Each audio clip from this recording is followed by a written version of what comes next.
আসসালামু আলাইকুম, সবাই কেমন আছেন? আশা করি আলহামদুলিল্লাহ সবাই ভালো আছেন। আমি শারমিন তুলি, আলহামদুলিল্লাহ ভালো আছি। তো আজকে সামুদ্রিক বাইলা মাছের একটা রেসিপি আপনাদের সাথে শেয়ার করব। এই মাছটাকে বেলে মাছ বা বাইলা মাছ বলা হয় আঞ্চলিক ভাষায়।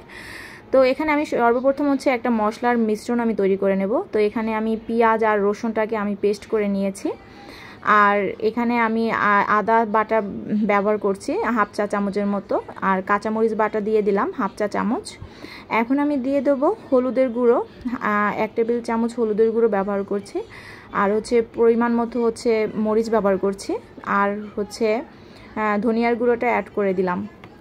এখন মশলাটাকে আমি একটি চামচের সাহায্যে খুব ভালো করে মিক্সড করে নেব।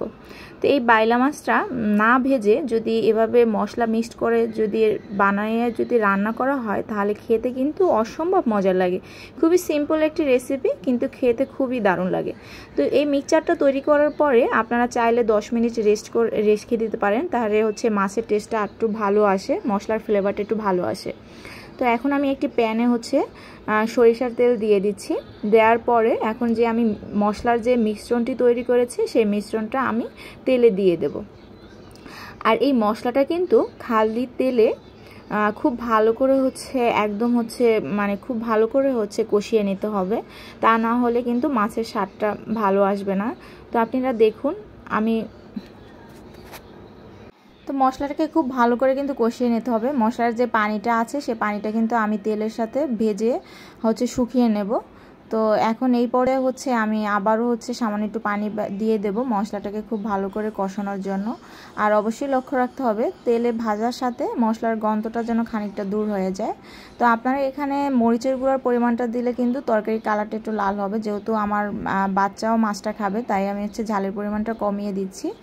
আরও মশলাটা কিন্তু এখন পরিপূর্ণভাবে কষানো হয়ে গেছে। এখন আলু, বড় সাইজের একটি আলু আমি লম্বা করে কেটে ছোট ছোট করে এভাবে দিয়ে দিচ্ছি।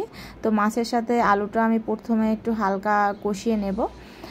যখন একটু হালকা আর কি আলুটা কষানো হয়ে যাবে, সেম টাইমে আমি কাঁচা বেলে মাছটা দিয়ে দেব।